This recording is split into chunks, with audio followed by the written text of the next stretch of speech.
Gitanjali by Rabindranath Tagore. Chapter 1. Thou hast made me endless, such is thy pleasure. This frail vessel thou emptiest again and again, and fillest it ever with fresh life. This little flute of a reed thou hast carried over hills and dales, and hast breathed through it melodies eternally new. At the immortal touch of thy hands, my little heart loses its limits in joy, and gives birth to utterance ineffable. Thy infinite gifts come to me only on these very small hands of mine. Ages pass, and still thou pourest, and still there is room to fill. Chapter 2. When thou commandest me to sing it, seems that my heart would break with pride, and I look to thy face, and tears come to my eyes. All that is harsh and dissonant in my life melts into one sweet harmony, and my adoration spreads wings like a glad bird on its flight across the sea. I know thou takest pleasure in my singing. I know that only as a singer I come before thy presence.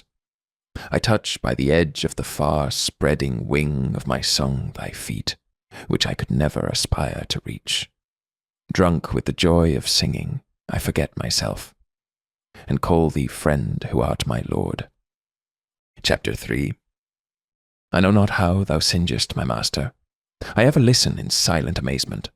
The light of thy music illumines the world. The life-breath of thy music runs from sky to sky.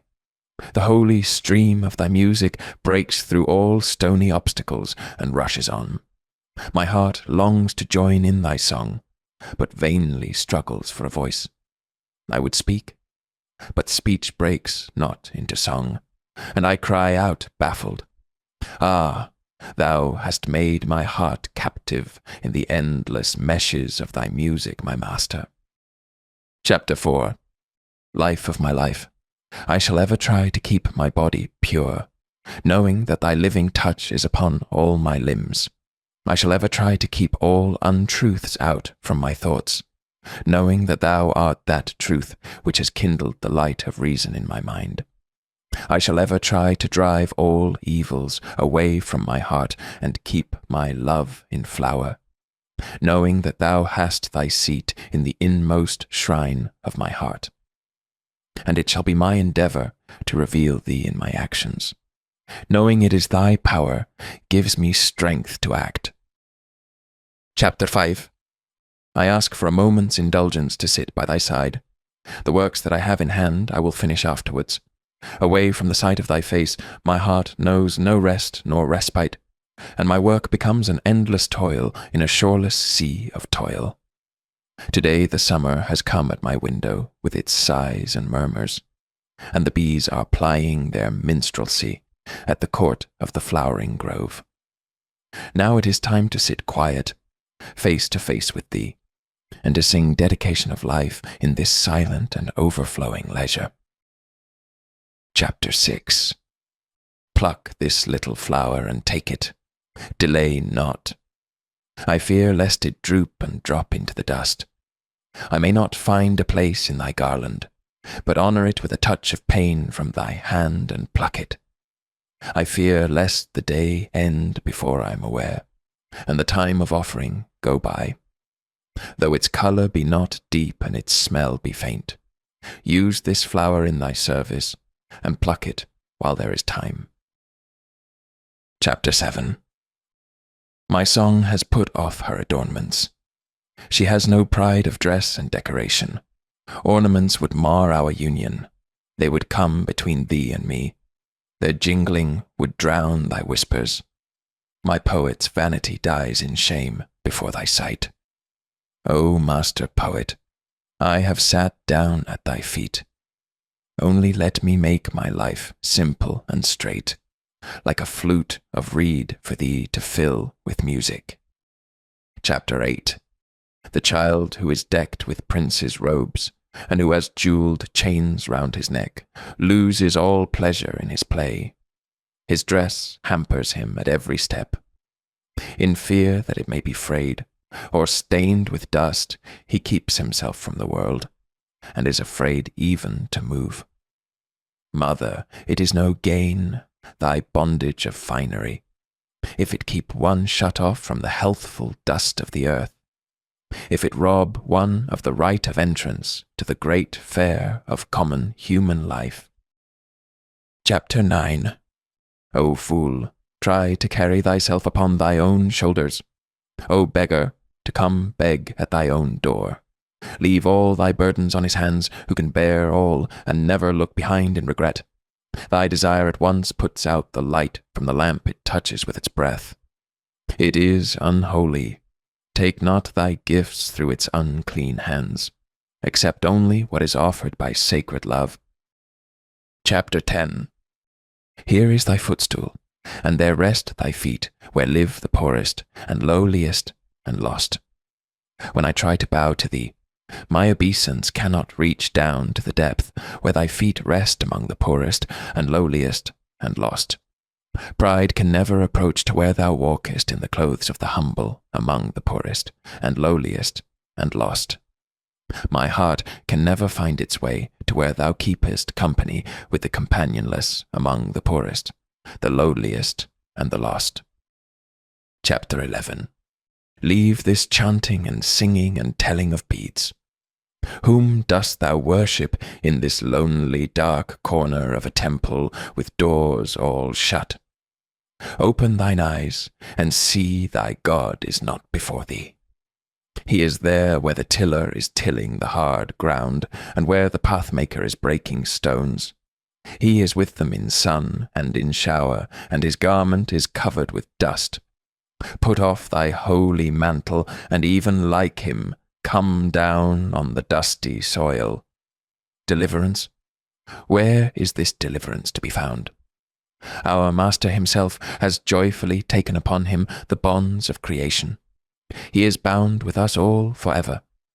Come out of thy meditations, and leave aside thy flowers and incense. What harm is there if thy clothes become tattered and stained? Meet him and stand by him in toil, and in sweat of thy brow. Chapter 12.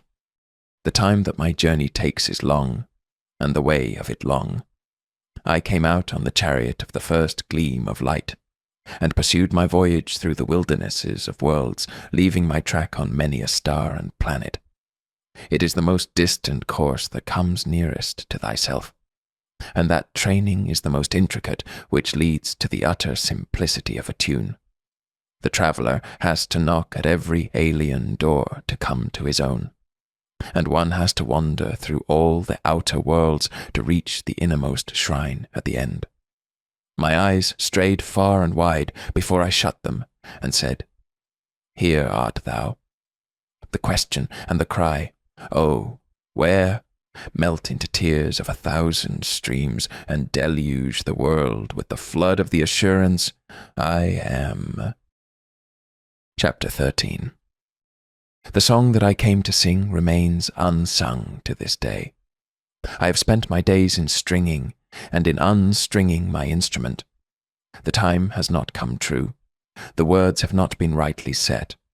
Only there is the agony of wishing in my heart.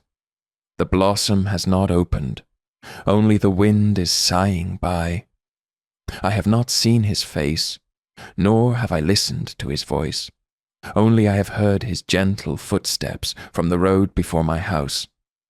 The livelong day has passed in spreading his seat on the floor, but the lamp has not been lit, and I cannot ask him into my house. I live in the hope of meeting with him, but this meeting is not yet. Chapter 14. My desires are many, and my cry is pitiful, but ever didst thou save me by hard refusals, and this strong mercy has been wrought into my life through and through. Day by day thou art making me worthy of the simple, great gifts that thou gavest to me unasked, this sky and the light, this body and the life and the mind, saving me from perils of overmuch desire. There are times when I languidly linger, and times when I awaken and hurry in search of my goal. But cruelly thou hidest thyself from before me. Day by day thou art making me worthy of thy full acceptance by refusing me ever and anon, saving me from perils of weak, uncertain desire. Chapter 15. I am here to sing thee songs. In this hall of thine I have a corner seat. In thy world I have no work to do. My useless life can only break out in tunes without a purpose. When the hour strikes for thy silent worship at the dark temple of midnight, command me, my master, to stand before thee to sing. When in the morning ere the golden harp is tuned, honor me, commanding my presence. Chapter 16. I have had my invitation to this world's festival, and thus my life has been blessed. My eyes have seen, and my ears have heard. It was my part at this feast to play upon my instrument, and I have done all I could. Now I ask, has the time come at last when I may go in and see thy face, and offer thee my silent salutation? Chapter 17.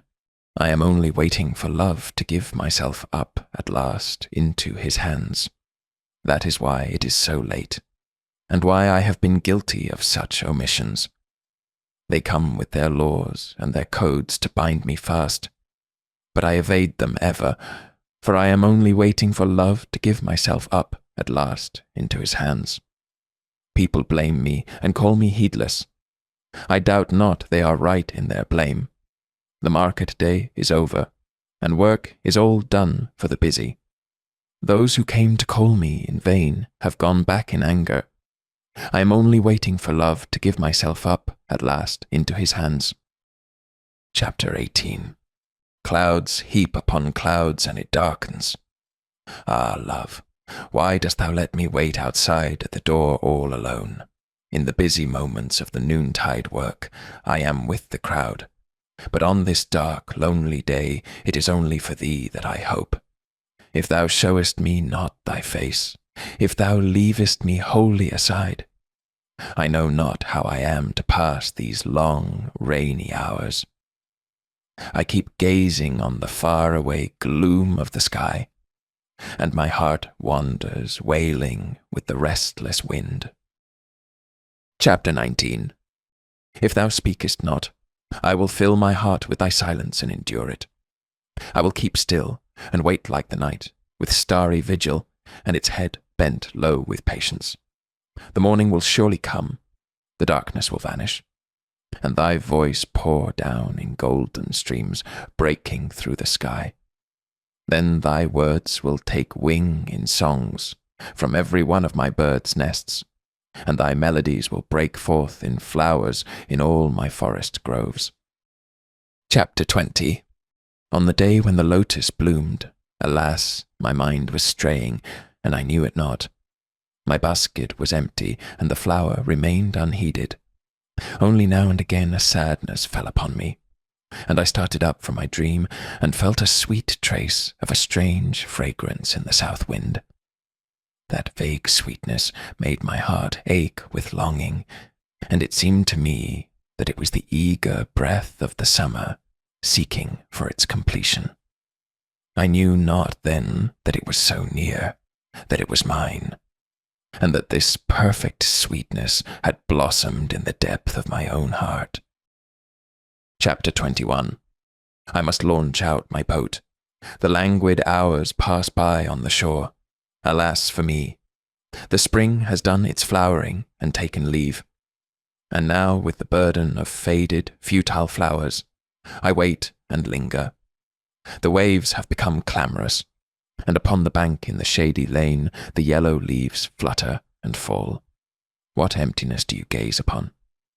Do you not feel a thrill passing through the air with the notes of the faraway song floating from the other shore? Chapter 22. In the deep shadows of the rainy July, with secret steps, thou walkest, silent as night, eluding all watchers. Today the morning has closed its eyes, heedless of the insistent calls of the loud east wind, and a thick veil has been drawn over the ever-wakeful blue sky. The woodlands have hushed their songs, and doors are all shut at every house. Thou art the solitary wayfarer in this deserted street. O my only friend, my best beloved, the gates are open in my house. Do not pass by like a dream. Chapter 23. Art thou abroad on this stormy night, on thy journey of love, my friend? The sky groans like one in despair. I have no sleep tonight. Ever and again I open my door and look out on the darkness. My friend, I can see nothing before me. I wonder where lies thy path, by what dim shore of the ink-black river, by what far edge of the frowning forest, through what mazy depth of gloom art thou threading thy course to come to me, my friend. Chapter 24. If the day is done, if birds sing no more, if the wind has flagged tired, then draw the veil of darkness thick upon me, even as thou hast wrapped the earth with the coverlet of sleep, and tenderly closed the petals of the drooping lotus at dusk. From the traveller, whose sack of provisions is empty before the voyage is ended, whose garment is torn and dust-laden, whose strength is exhausted, remove shame and poverty, and renew his life like a flower under the cover of thy kindly night. Chapter 25. In the night of weariness, let me give myself up to sleep without struggle, resting my trust upon thee. Let me not force my flagging spirit into a poor preparation for thy worship. It is thou who drawest the veil of night upon the tired eyes of the day, to renew its sight in a fresher gladness of awakening. Chapter 26. He came and sat by my side, but I woke not. What a cursed sleep it was, O miserable me! He came when the night was still. He had his harp in his hands, and my dreams became resonant with its melodies. Alas, why are my nights all thus lost? Ah, why do I ever miss his sight whose breath touches my sleep? Chapter 27. Light. Oh, where is the light? Kindle it with the burning fire of desire. There is the lamp, but never a flicker of a flame. Is such thy fate, my heart? Ah, death were better, by far, for thee. Misery knocks at thy door, and her message is that thy Lord is wakeful, and he calls thee to the love tryst through the darkness of night. The sky is overcast with clouds, and the rain is ceaseless. I know not what this is that stirs in me. I know not its meaning. A moment's flash of lightning drags down a deeper gloom on my sight, and my heart gropes for the path to where the music of the night calls me. Light, oh, where is the light? Kindle it with the burning fire of desire. It thunders, and the wind rushes screaming through the void. The night is black as a black stone. Let not the hours pass by in the dark. Kindle the lamp of love with thy life. Chapter 28. Obstinate are the trammels, but my heart aches when I try to break them. Freedom is all I want, but to hope for it I feel ashamed.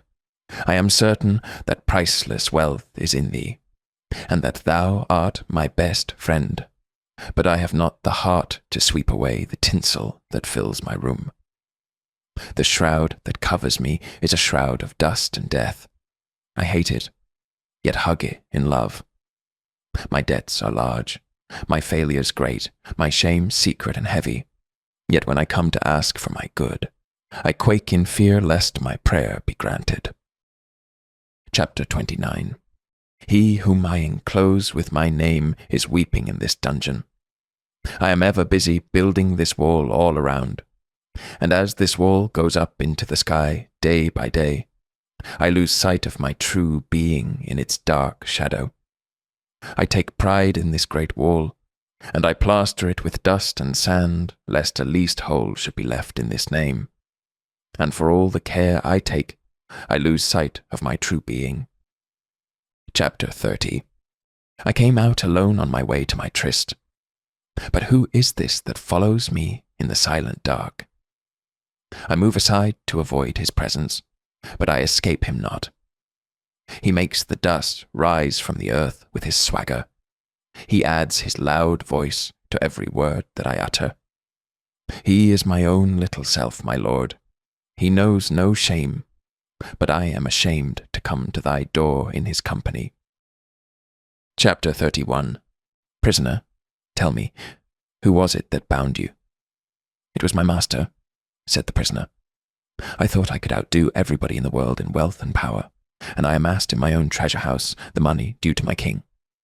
When sleep overcame me, I lay upon the bed that was for my lord, and on waking up, I found I was a prisoner in my own treasure house. Prisoner, tell me, who was it that wrought this unbreakable chain? It was I, said the prisoner, who forged this chain very carefully. I thought my invincible power would hold the world captive, leaving me in a freedom undisturbed. Thus, night and day, I worked at the chain with huge fires and cruel, hard strokes. When at last the work was done, and the links were complete and unbreakable, I found that it held me in its grip.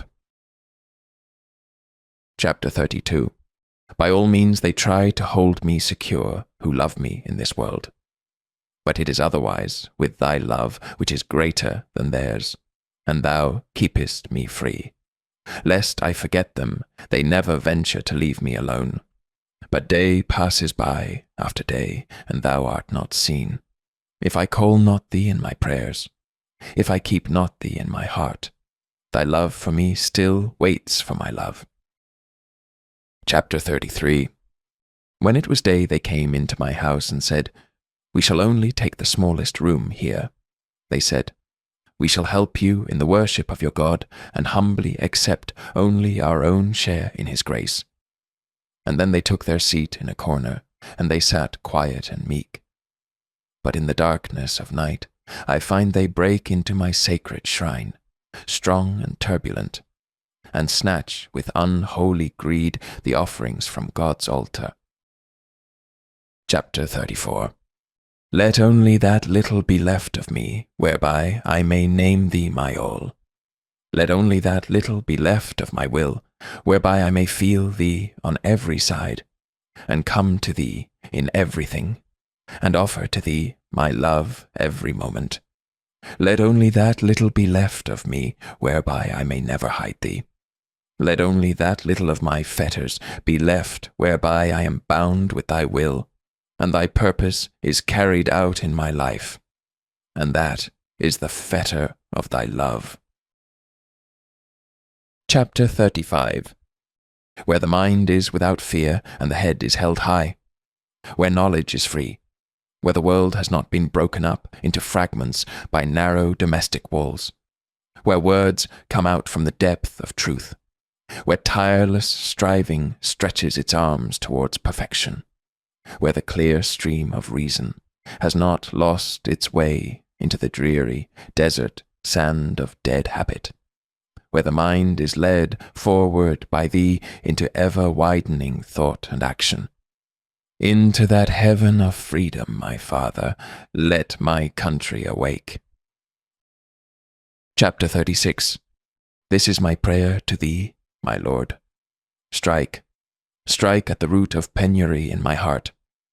Give me the strength lightly to bear my joys and sorrows. Give me the strength to make my love fruitful in service.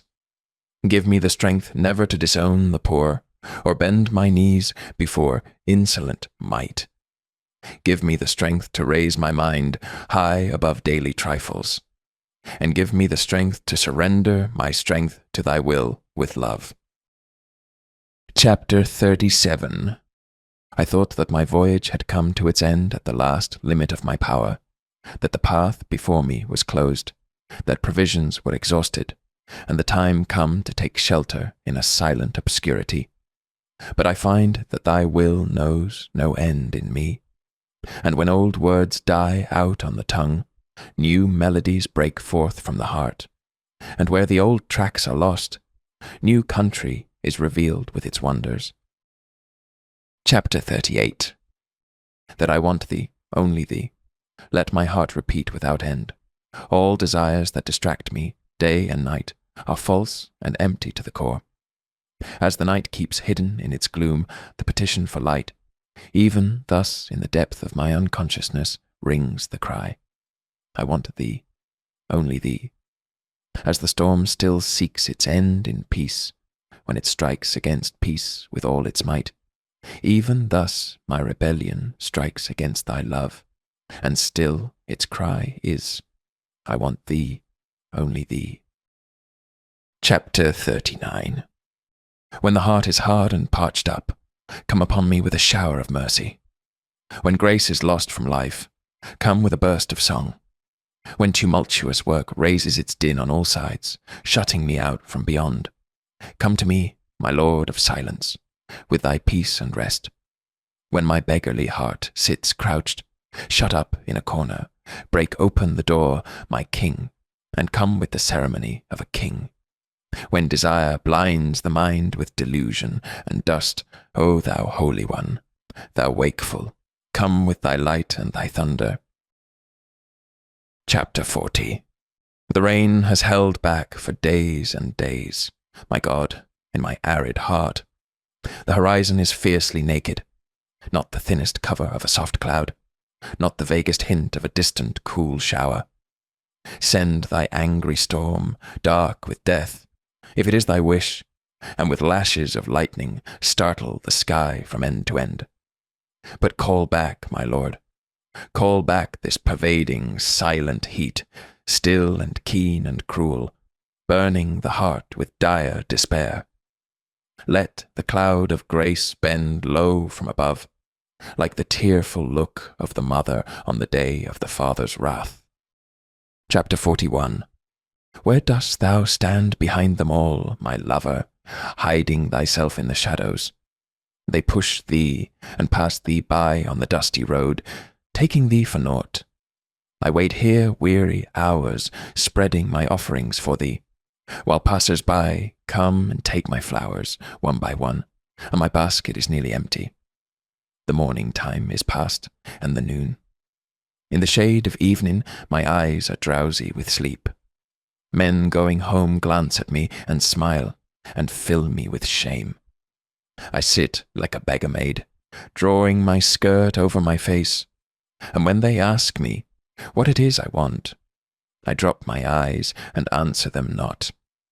Oh, how indeed could I tell them that for thee I wait, and that thou hast promised to come? How could I utter for shame that I keep for my dowry this poverty? Ah, I hug this pride in the secret of my heart. I sit on the grass and gaze upon the sky, and dream of the sudden splendor of thy coming. All the lights ablaze, golden pennons flying over thy car, and they at the roadside standing agape, when they see thee come down from thy seat to raise me from the dust, and set at thy side this ragged beggar girl, a-tremble with shame and pride, like a creeper in a summer breeze. But time glides on, and still no sound of the wheels of thy chariot. Many a procession passes by with noise and shouts and glamour of glory. Is it only thou who wouldst stand in the shadow, silent and behind them all? And only I who would wait and weep and wear out my heart in vain longing? Chapter 42. Early in the day it was whispered that we should sail in a boat, only thou and I, and never a soul in the world would know of this, our pilgrimage, to no country and to no end. In that shoreless ocean, at thy silently listening smile, my songs would swell in melodies, free as waves, free from all bondage of words. Is the time not come yet?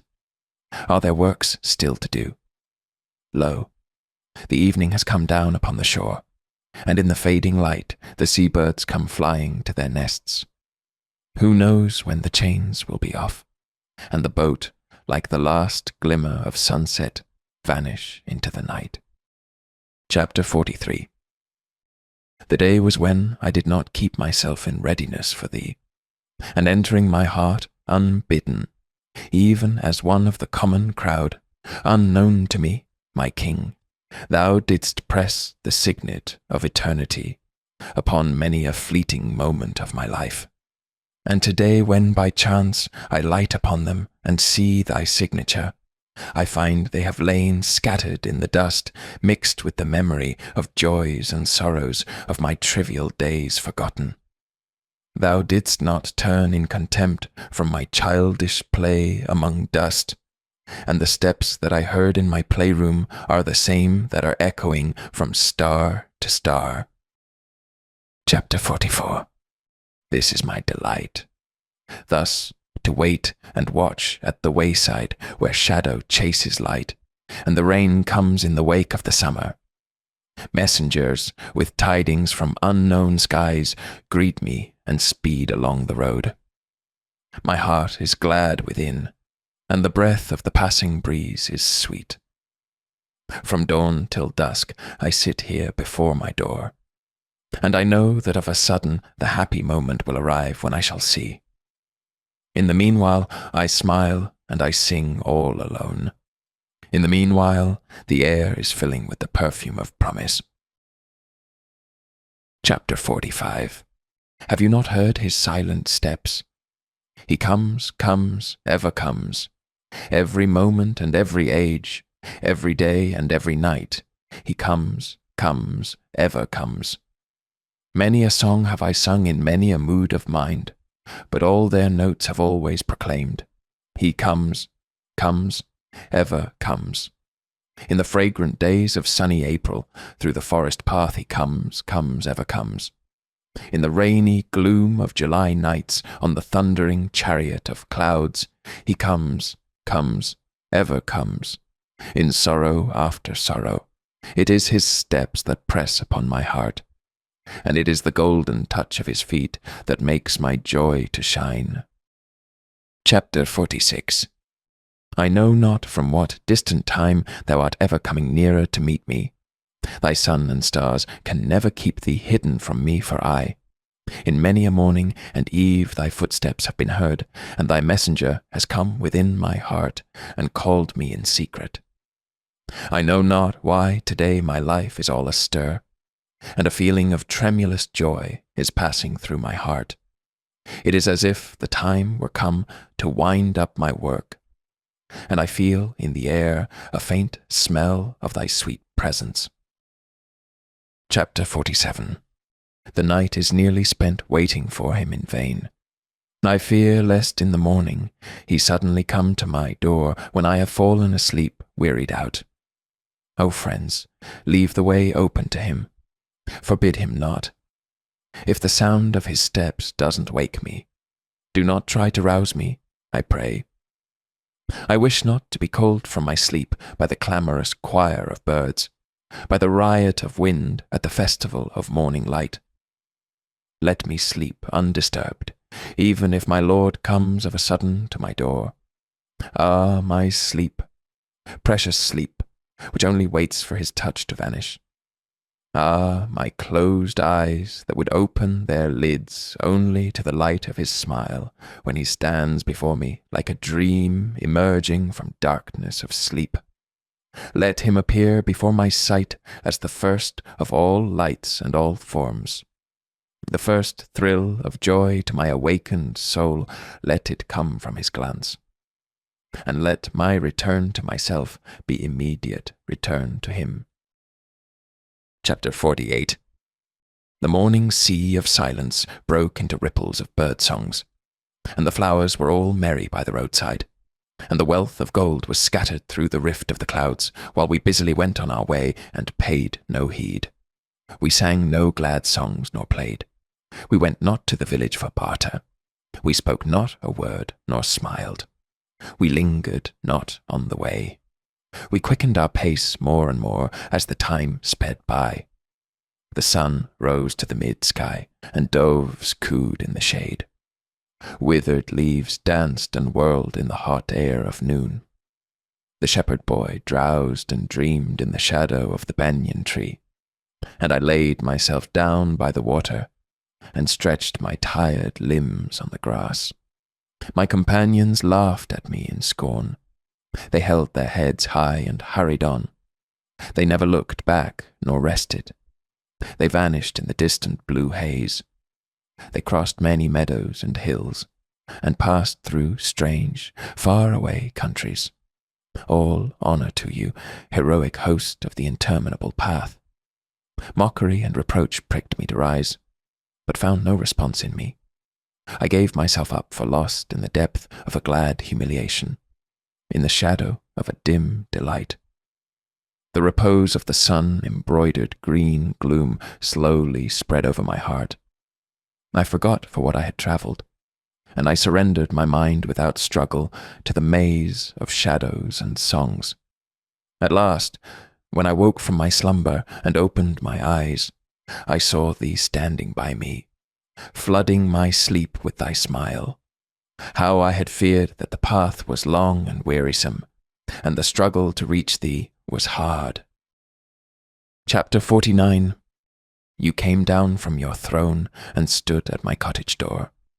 I was singing all alone in a corner, and the melody caught your ear. You came down and stood at my cottage door.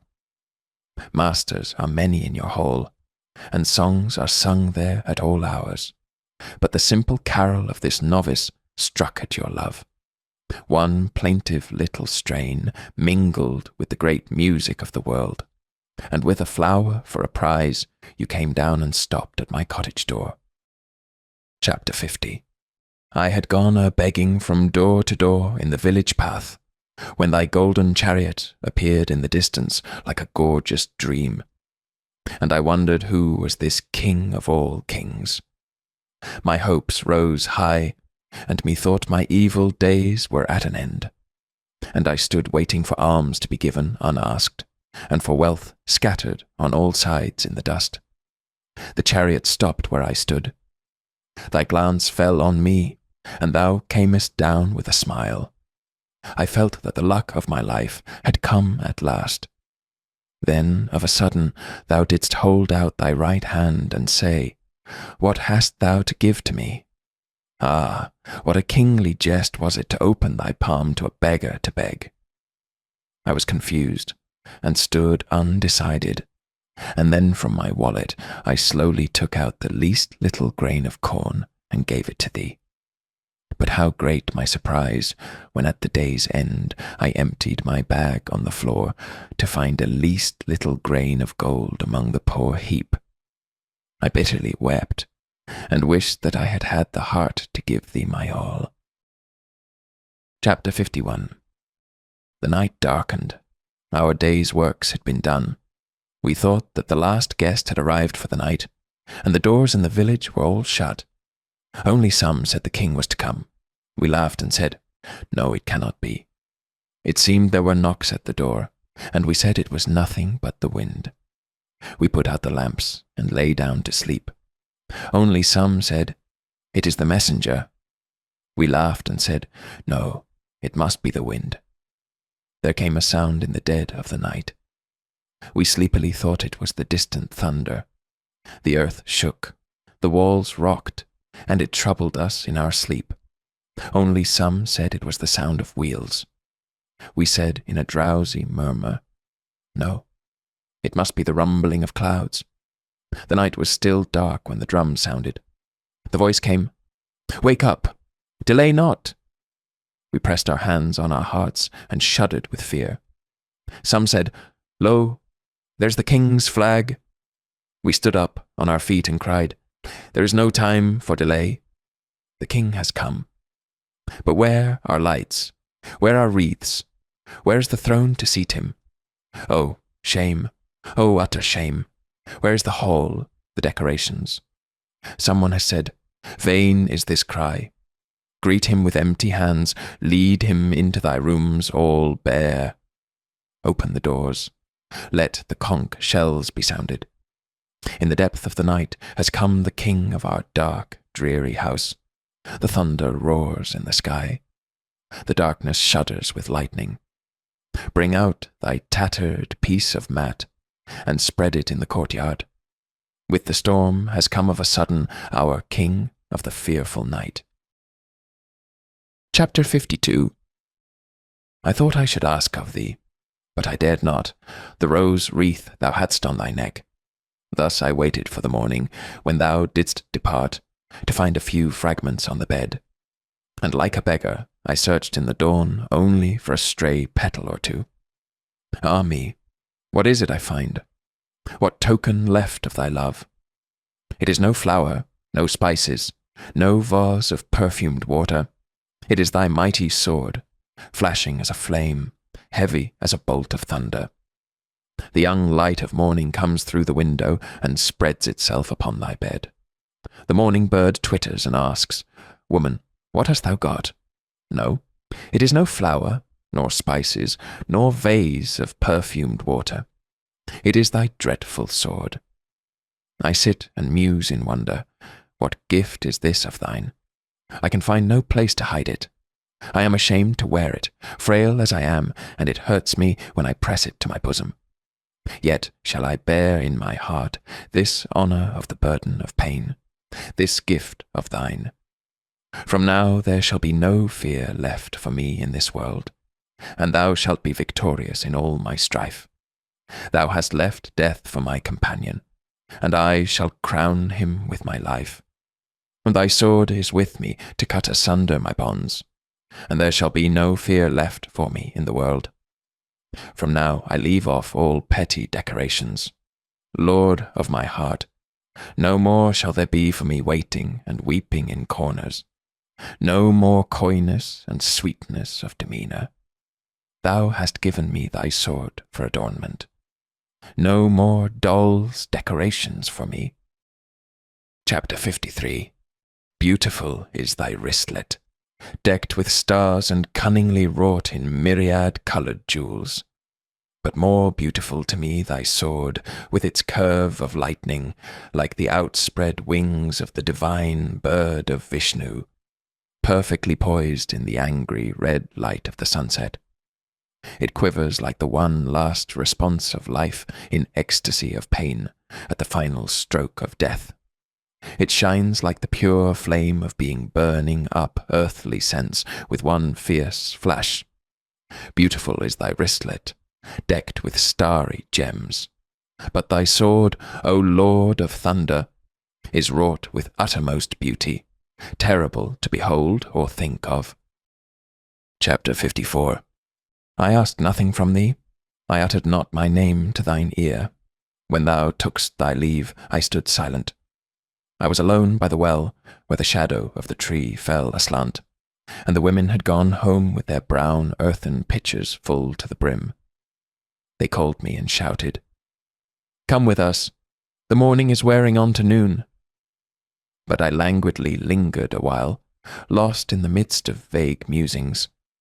I heard not thy steps as thou camest. Thine eyes were sad when they fell on me. Thy voice was tired as thou spokest low. Ah, I am a thirsty traveller.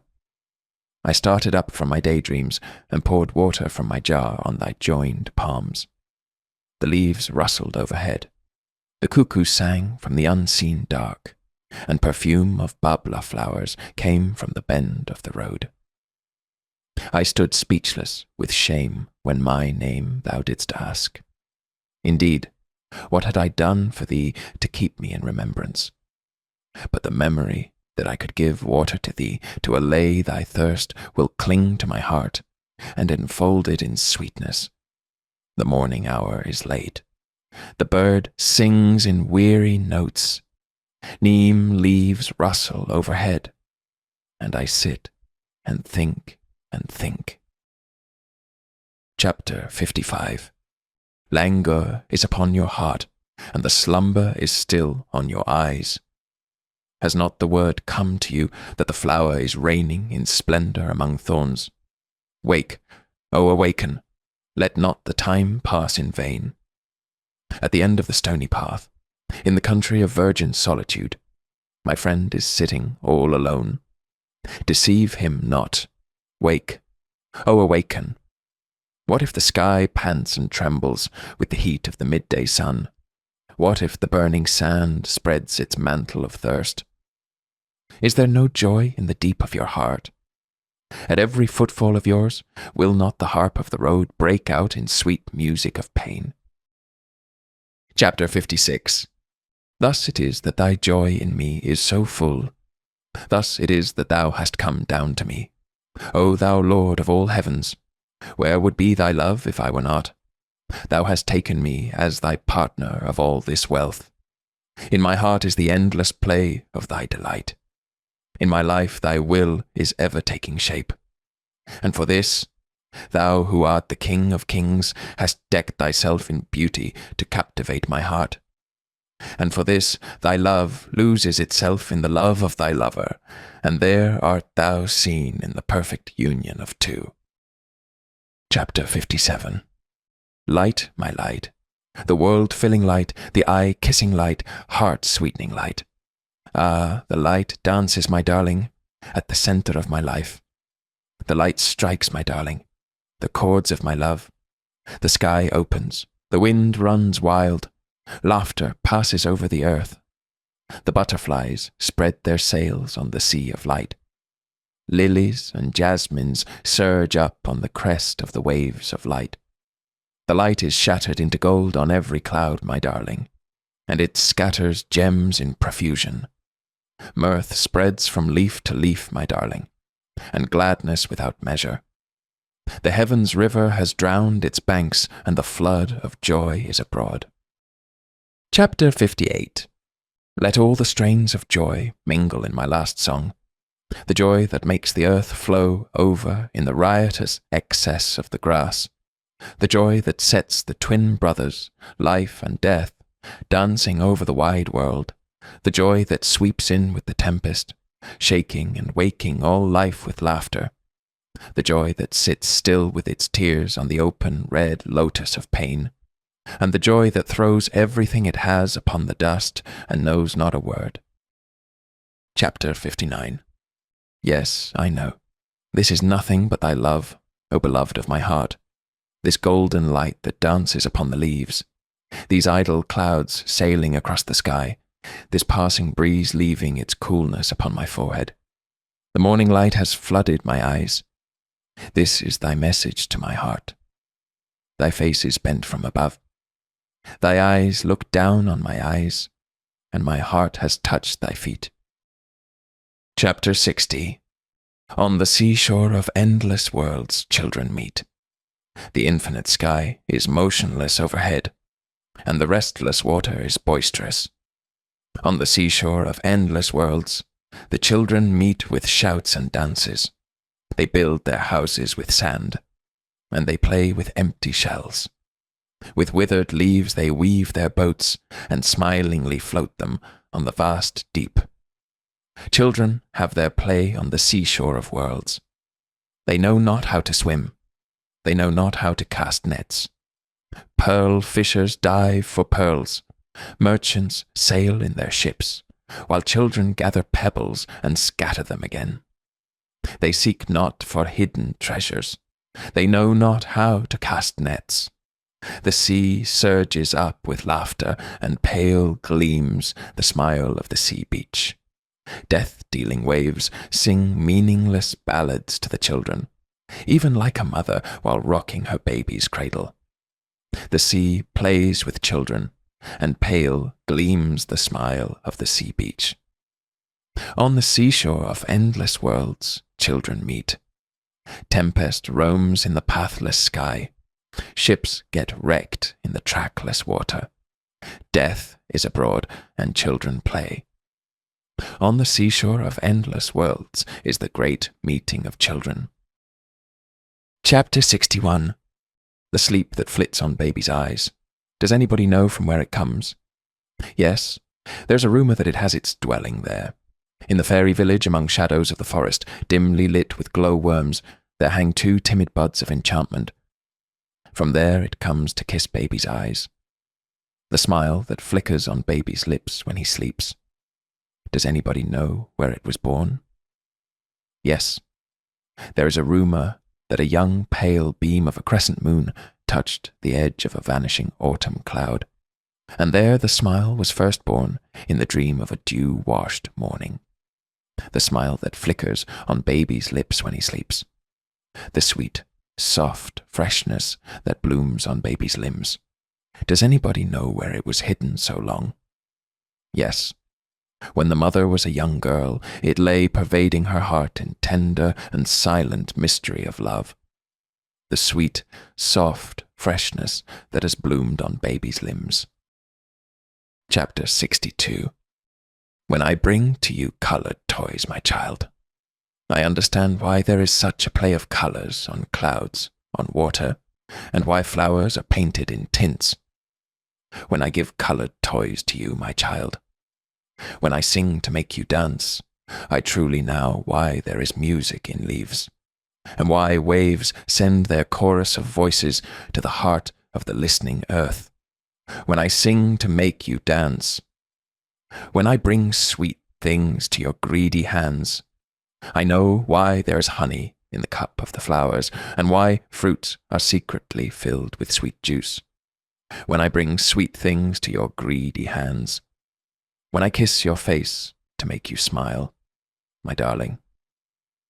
I surely understand what pleasure streams from the sky in morning light, and what delight that is which the summer breeze brings to my body, when I kiss you to make you smile.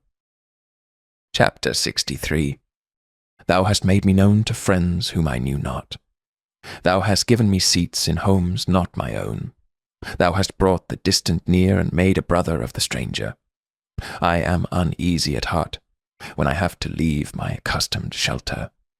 I forget that there abides the old in the new, and that there also thou abidest, through birth and death in this world or in others. Wherever thou leadest me, it is thou, the same, the one companion of my endless life, whoever linkest my heart with bonds of joy to the unfamiliar. When one knows thee, then alien there is none, then no door is shut. Oh, grant me my prayer that I may never lose the bliss of the touch of the one in the play of many. Chapter 64. On the slope of the desolate river, among tall grasses, I asked her, Maiden, where do you go shading your lamp with your mantle? My house is all dark and lonesome. Lend me your light. She raised her dark eyes for a moment, and looked at my face through the dusk. I have come to the river, she said, to float my lamp on the stream when the daylight wanes in the west. I stood alone among tall grasses, and watched the timid flame of her lamp uselessly drifting in the tide.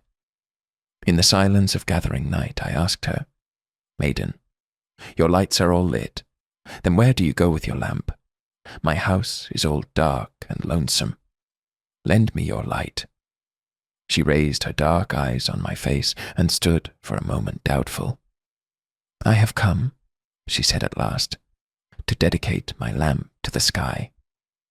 I stood and watched her light uselessly burning in the void. In the moonless gloom of midnight, I asked her, Maiden, what is your quest, holding the lamp near your heart? My house is all dark and lonesome. Lend me your light. She stopped for a minute, and thought, and gazed at my face in the dark. I have brought my light, she said, to join the carnival of lamps. I stood and watched her little lamp uselessly lost among lights. Chapter 65. What divine drink wouldst thou have, my God, from this overflowing cup of my life? My poet, is it thy delight to see thy creation through my eyes, and to stand at the portals of my ears silently to listen to thine own eternal harmony? Thy world is weaving words in my mind, and thy joy is adding music to them. Thou givest thyself to me in love, and then feelest thine own entire sweetness in me. Chapter 66. She who ever had remained in the depth of my being, in the twilight of gleams and of glimpses, she who never opened her veils in the morning light, will be my last gift to thee, my God, folded in my final song. Words have wooed, yet failed to win her. Persuasion has stretched to her its eager arms in vain. I have roamed from country to country, keeping her in the core of my heart, and around her have risen and fallen the growth and decay of my life. Over my thoughts and actions, my slumbers and dreams, she reigned yet dwelled alone and apart. Many a man knocked at my door and asked for her, and turned away in despair. There was none in the world who ever saw her face to face, and she remained in her loneliness, waiting for thy recognition. Chapter 67. Thou art the sky, and thou art the nest as well. O thou beautiful, there in the nest is thy love that encloses the soul with colours and sounds and odours. There comes the morning with the golden basket in her right hand, bearing the wreath of beauty, silently to crown the earth. And there comes the evening over the lonely meadows deserted by herds, through trackless paths, carrying cool draughts of peace in her golden pitcher from the western ocean of rest. But there, where spreads the infinite sky for the soul to take her flight in, reigns the stainless white radiance. There is no day nor night, nor form nor colour, and never, never a word. Chapter 68. Thy sunbeam comes upon this earth of mine with arms outstretched, and stands at my door the livelong day to carry back to thy feet clouds made of my tears and sighs and songs. With fond delight thou wrappest about thy starry breast that mantle of misty cloud, turning it into numberless shapes and folds, and colouring it with hues ever-changing. It is so light and so fleeting, tender and tearful and dark. That is why thou lovest it, O thou spotless and serene. And that is why it may cover thy awful white light with its pathetic shadows. Chapter 69. The same stream of life that runs through my veins night and day runs through the world and dances in rhythmic measures. It is the same life that shoots in joy through the dust of the earth in numberless blades of grass, and breaks into tumultuous waves of leaves and flowers. It is the same life that is rocked in the ocean cradle of birth and of death, in ebb and in flow. I feel my limbs are made glorious by the touch of this world of life, and my pride is from the life-throb of ages dancing in my blood this moment. Chapter 70. Is it beyond thee to be glad with the gladness of this rhythm, to be tossed and lost and broken in the whirl of this fearful joy? All things rush on, they stop not, they look not behind. No power can hold them back, they rush on, keeping steps with that restless, rapid music. Seasons come dancing and pass away. Colours, tunes, and perfumes pour in endless cascades in the abounding joy that scatters and gives up and dies every moment. Chapter 71. That I should make much of myself and turn it on all sides, thus casting coloured shadows on thy radiance, such is thy Maya. Thou settest a barrier in thine own being, and then callest thy severed self in myriad notes. This thy self-separation has taken body in me. The poignant song is echoed through all the sky in many-coloured tears and smiles, alarms and hopes. Waves rise up and sink again. Dreams break and form. In me is thy own defeat of self.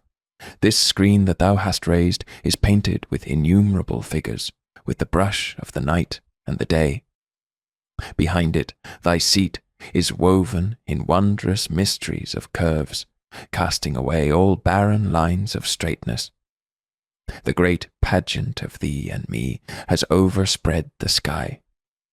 With the tune of thee and me, all the air is vibrant, and all ages pass with the hiding and seeking of thee and me. Chapter 72. He it is, the innermost one, who awakens my being with his deep hidden touches.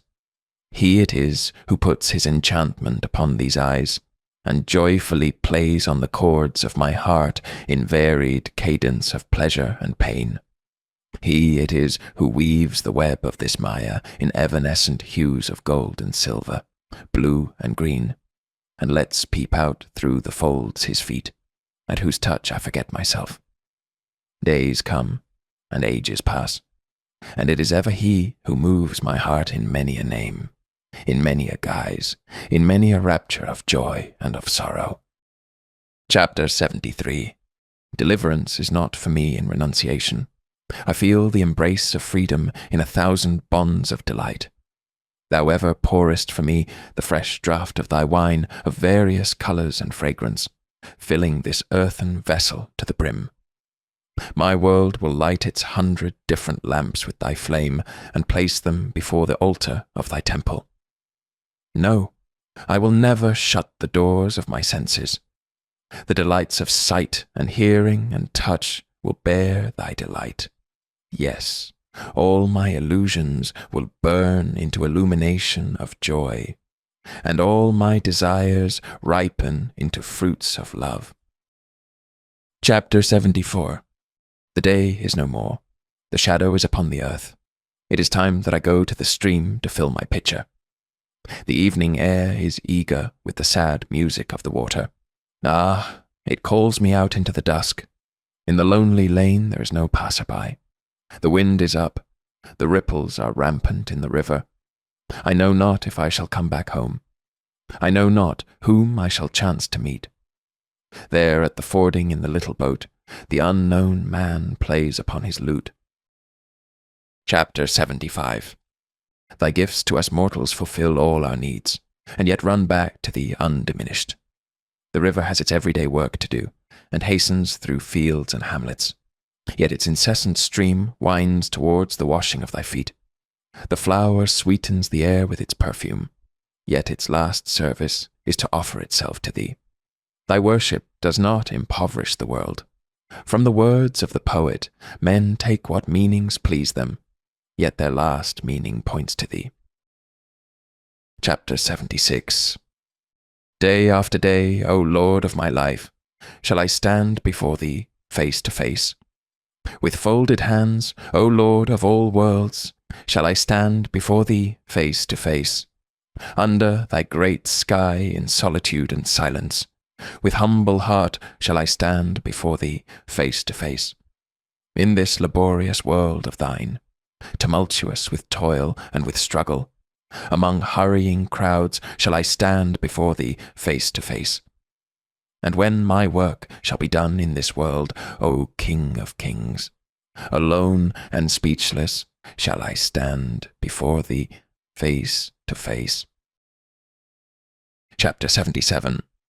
I know thee as my God, and stand apart. I do not know thee as my own, and come closer.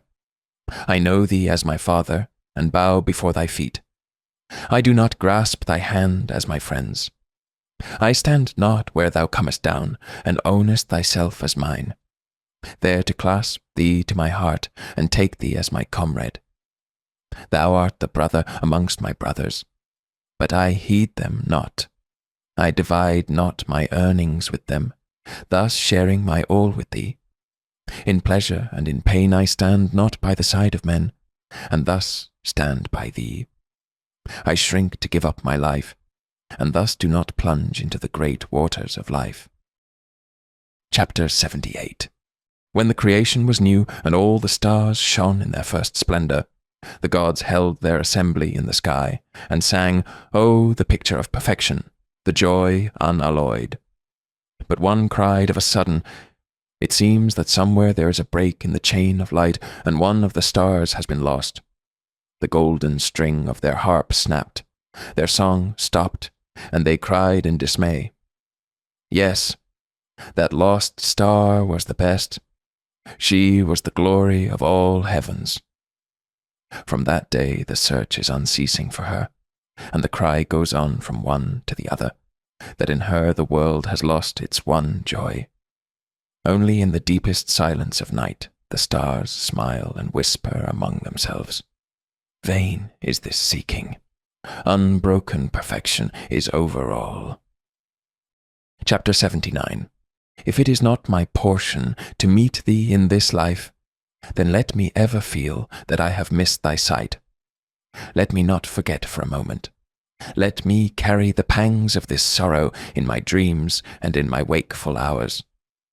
As my days pass in the crowded market of this world, and my hands grow full with the daily profits, let me ever feel that I have gained nothing. Let me not forget for a moment. Let me carry the pangs of this sorrow in my dreams and in my wakeful hours.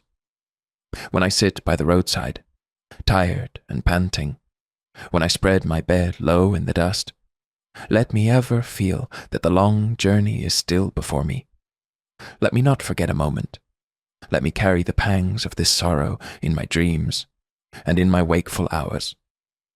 When my rooms have been decked out, and the flutes sound, and the laughter there is loud, let me ever feel that I have not invited thee to my house. Let me not forget for a moment.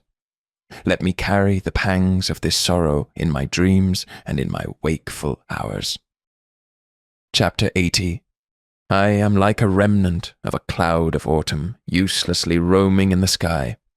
O my sun ever glorious, thy touch has not yet melted my vapour, making me one with thy light. And thus I count months and years separated from thee. If this be thy wish, and if this be thy play, then take this fleeting emptiness of mine, paint it with colours, gild it with gold, float it on the wanton wind, and spread it in varied wonders. And again, when it shall be thy wish to end this play at night, I shall melt and vanish away in the dark. Or it may be in a smile of the white morning, in a coolness of purity transparent. Chapter 81. On many an idle day have I grieved over lost time, but it is never lost, my Lord. Thou hast taken every moment of my life in thine own hands. Hidden in the heart of things, thou art nourishing seeds into sprouts, buds into blossoms, and ripening flowers into fruitfulness. I was tired, and sleeping on my idle bed, and imagined all work had ceased. In the morning I woke up, and found my garden full with wonders of flowers. Chapter 82. Time is endless in thy hands, my Lord. There is none to count thy minutes. Days and nights pass, and ages bloom and fade like flowers. Thou knowest how to wait. Thy centuries follow each other, perfecting a small wild flower. We have no time to lose, and having no time we must scramble for our chances. We are too poor to be late, and thus it is that time goes by while I give it to every querulous man who claims it, and thine altar is empty of all offerings to the last. At the end of the day I hasten in fear lest thy gate be shut. But I find that yet there is time.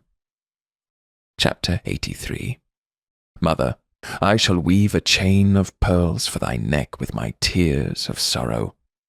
The stars have wrought their anklets of light to deck thy feet, but mine will hang upon thy breast.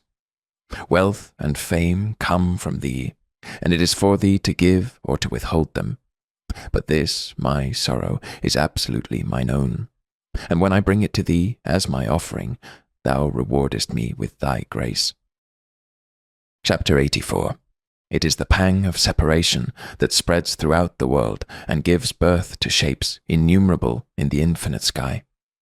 It is this sorrow of separation that gazes in silence all night from star to star, and becomes lyric among rustling leaves in rainy darkness of July.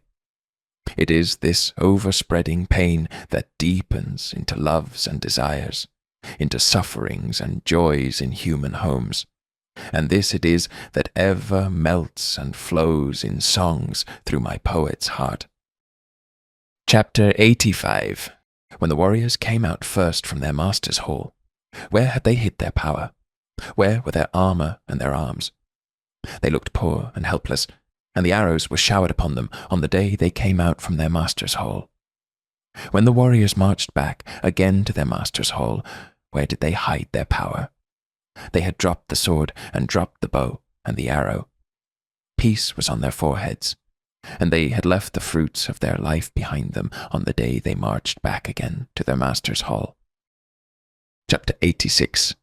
Death, thy servant, is at my door. He has crossed the unknown sea and brought thy call to my home. The night is dark and my heart is fearful, yet I will take up the lamp, open my gates and bow to him my welcome. It is thy messenger who stands at my door. I will worship him with folded hands and with tears. I will worship him placing at his feet the treasure of my heart. He will go back with his errand done, leaving a dark shadow on my mourning. And in my desolate home only my forlorn self will remain as my last offering to thee. Chapter 87. In desperate hope I go and search for her in all the corners of my room. I find her not. My house is small, and what once has gone from it can never be regained. But infinite is thy mansion, my lord, and seeking her, I have to come to thy door. I stand under the golden canopy of thine evening sky, and I lift my eager eyes to thy face. I have come to the brink of eternity, from which nothing can vanish. No hope, no happiness, no vision of a face seen through tears. Oh, dip my emptied life into that ocean, plunge it into the deepest fullness. Let me for once feel that lost, sweet touch in the allness of the universe. Chapter 88. Deity of the ruined temple, the broken strings of Vina sing no more your praise. The bells in the evening proclaim not your time of worship. The air is still and silent about you. In your desolate dwelling comes the vagrant spring breeze. It brings the tidings of flowers, the flowers that for your worship are offered no more. Your worshipper of old wanders ever longing for favour, still refused. In the eventide, when fires and shadows mingle with the gloom of dust, he wearily comes back to the ruined temple with hunger in his heart. Many a festival day comes to you in silence, deity of the ruined temple. Many a night of worship goes away with lamp unlit. Many new images are built by masters of cunning art and carried to the holy stream of oblivion when their time is come. Only the deity of the ruined temple remains unworshipped in deathless neglect. Chapter 89. No more noisy loud words from me, such is my master's will. Henceforth I deal in whispers. The speech of my heart will be carried on in murmurings of a song. Men hasten to the king's market, all the buyers and sellers are there. But I have my untimely leave in the middle of the day, in the thick of work. Let then the flowers come out in my garden, though it is not their time, and let the midday bees strike up their lazy hum. Full many an hour have I spent in the strife of the good and the evil, but now it is the pleasure of my playmate of the empty days to draw my heart on to him. And I know not why is this sudden call to what useless inconsequence. Chapter 90. On the day when death will knock at thy door, what wilt thou offer to him? Oh, I will set before my guest the full vessel of my life. I will never let him go with empty hands.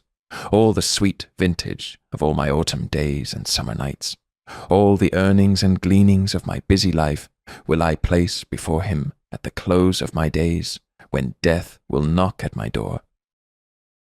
Chapter 91. O thou the last fulfillment of life, death my death, come and whisper to me. Day after day I have kept watch for thee. For thee have I borne the joys and pangs of life. All that I am, that I have, that I hope, and all my love have ever flowed towards thee in depth of secrecy. One final glance from thine eyes, and my life will be ever thine own. The flowers have been woven, and the garland is ready for the bridegroom. After the wedding, the bride shall leave her home and meet her Lord alone in the solitude of night. Chapter 92. I know that the day will come when my sight of this earth shall be lost, and life will take its leave in silence, drawing the last curtain over my eyes. Yet stars will watch at night, and morning rise as before, and hours heave like sea waves, casting up pleasures and pains. When I think of this end of my moments, the barrier of the moments breaks, and I see by the light of death thy world with its careless treasures. Rare is its lowliest seat, rare is its meanest of lives. Things that I longed for in vain, and things that I got, let them pass. Let me but truly possess the things that I ever spurned and overlooked. Chapter 93. I have got my leave. Bid me farewell, my brothers. I bow to you all and take my departure. Here I give back the keys of my door, and I give up all claims to my house. I only ask for last kind words from you. We were neighbours for long, but I received more than I could give. Now the day has dawned, and the lamp that lit my dark corner is out. A summons has come, and I am ready for my journey. Chapter 94. At this time of my parting, wish me good luck, my friends. The sky is flushed with the dawn, and my path lies beautiful. Ask not what I have with me to take there. I start on my journey with empty hands and expectant heart. I shall put on my wedding garland. Mine is not the red-brown dress of the traveller, and though there are dangers on the way, I have no fear in mind. The evening star will come out when my voyage is done, and the plaintive notes of the twilight melodies be struck up from the king's gateway. Chapter 95. I was not aware of the moment when I first crossed the threshold of this life. What was the power that made me open out into this vast mystery, like a bud in the forest at midnight? When in the morning I looked upon the light, I felt in a moment that I was no stranger in this world, that the inscrutable without name and form had taken me in its arms in the form of my own mother. Even so, in death the same unknown will appear as ever known to me. And because I love this life, I know I shall love death as well. The child cries out when from the right breast the mother takes it away, in the very next moment to find in the left one its consolation. Chapter 96. When I go from hence, let this be my parting word, that what I have seen is unsurpassable. I have tasted of the hidden honey of this lotus that expands on the ocean of light, and thus am I blessed. Let this be my parting word. In this playhouse of infinite forms, I have had my play, and here have I caught sight of him that is formless. My whole body and my limbs have thrilled with his touch, who is beyond touch. And if the end comes here, let it come. Let this be my parting word. Chapter 97. When my play was with thee, I never questioned who thou wert. I knew nor shyness nor fear. My life was boisterous. In the early morning thou wouldst call me from my sleep like my own comrade, and lead me running from glade to glade. On those days I never cared to know the meaning of songs thou sangest to me. Only my voice took up the tunes, and my heart danced in their cadence. Now, when the playtime is over, what is this sudden sight that is come upon me? The world with eyes bent upon thy feet stands in awe with all its silent stars. Chapter 98. I will deck thee with trophies, garlands of my defeat. It is never in my power to escape unconquered. I surely know my pride will go to the wall. My life will burst its bonds in exceeding pain, and my empty heart will sob out in music like a hollow reed, and the stone will melt in tears. I surely know the 100 petals of a lotus will not remain closed forever, and the secret recess of its honey will be bared. From the blue sky, an eye shall gaze upon me and summon me in silence. Nothing will be left for me, nothing whatever, and utter death shall I receive at thy feet. Chapter 99. When I give up the helm, I know that the time has come for thee to take it. What there is to do will be instantly done. Vain is this struggle. Then take away your hands, and silently put up with your defeat, my heart, and think it your good fortune to sit perfectly still where you are placed. These my lamps are blown out at every little puff of wind, and trying to light them, I forget all else again and again. But I shall be wise this time, and wait in the dark, spreading my mat on the floor. And whenever it is thy pleasure, my lord, come silently and take thy seat here. Chapter 100. I dive down into the depth of the ocean of forms, hoping to gain the perfect pearl of the formless. No more sailing from harbour to harbour with this my weather-beaten boat. The days are long past when my sport was to be tossed on waves, and now I am eager to die into the deathless, into the audience hall by the fathomless abyss where swells up the music of toneless strings. I shall take this harp of my life. I shall tune it to the notes of forever, and when it has sobbed out its last utterance, lay down my silent harp at the feet of the silent. Chapter 101. Ever in my life have I sought thee with my songs. It was they who led me from door to door, and with them have I felt about me, searching and touching my world. It was my songs that taught me all the lessons I ever learnt. They showed me secret paths. They brought before my sight many a star on the horizon of my heart.